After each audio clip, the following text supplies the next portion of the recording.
In this video, I will show you how you can reduce the statistic called problem in my winter car. The problem stat can become a real headache in my winter car if you do not fully understand how it works, because if you ignore it for too long, it will slowly climb up and start causing extra trouble while driving and going about your daily routine.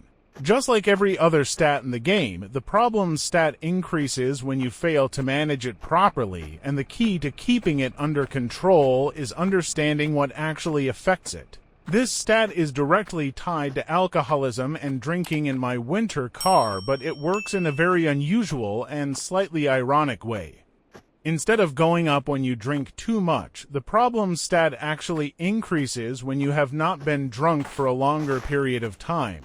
As time passes without alcohol, the meter will steadily rise on its own, which can feel confusing at first, especially if you are trying to play carefully and avoid drinking altogether. The only way to lower the problem stat is by getting drunk, and while that sounds simple, it comes with its own risks. The easiest and most accessible option is beer, which you can buy in the in-game store by spending money. It is a good idea to always keep a few beers with you, just in case the problem stat starts creeping up at a bad moment. At the same time, you really need to be careful not to overdo it, because drinking too much will introduce other negative effects that can make the game much harder.